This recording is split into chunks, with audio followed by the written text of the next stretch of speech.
everyone, welcome to another week of Check It Out, where I recommend titles that you can learn from, connect with, and explore. This week's title is Tristan Strong Punches a Hole in the Sky by Kwame Mbalia. This is a fantasy or folklore book, and I'm going to explain why it falls into those genres in a minute. But just let me talk about, look at this cover. It's so beautiful. I love it. I have been so excited for this book. I couldn't wait to get my hands on it. It's fantastic. Let me jump into the story and tell you a little bit about it. Tristan Strong is a Chicago kid who is trying to follow in his father and grandfather's boxing footsteps. When the book opens, Tristan has just lost his first boxing match, and he's dealing with a lot of different things. First of all, he's dealing with feeling like he's a disappointment to his family. Because his father and his grandfather were such boxing legends. He's also dealing with coping with the loss of his best friend who just recently passed away. So he's kind of working his way through that grief. So in order to kind of sort himself out, his parents decide to send him to Alabama to live with his grandparents for the summer and work on their farm. He's not there for very long when weird things start happening.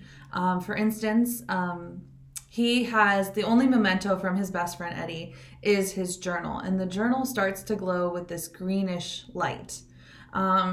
Tristan is also experiencing hearing drum beats and music that he can't explain, and he's seeing visions.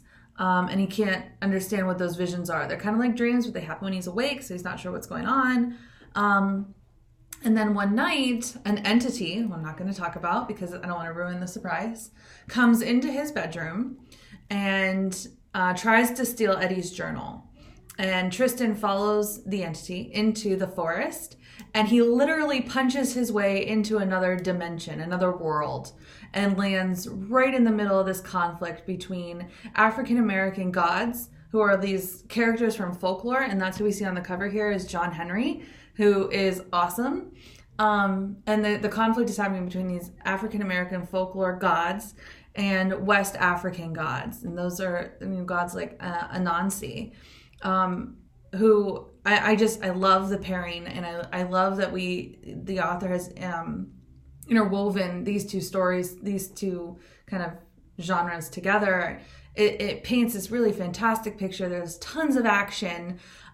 Tristan is so complex. He's really likable, but he's also very flawed. He's sarcastic. He's funny. He's afraid, but he's also very brave. I mean, he's kind of everything you want in a character. The world building in this is fantastic. I'm a little jealous of you all getting to read it for the first time because it's that good. Fans of Percy Jackson are really going to love this book because it has that same kind of mythology building. You can see that this is a Rick Riordan Presents label. So Rick Riordan has actually had a hand in publishing this under his label.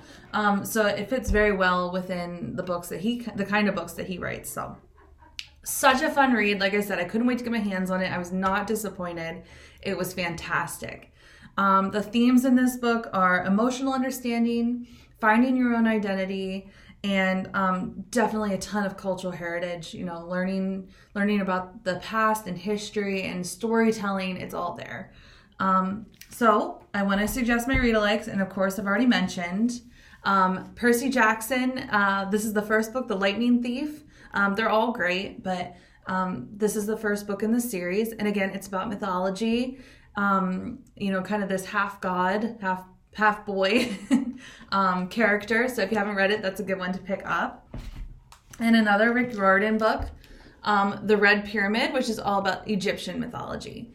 So again, same vein. If you like mythology, if you like learning about stories and the powers that they have, those are really great books for you. So with that, I hope you found something to book up your week. Thanks, everyone.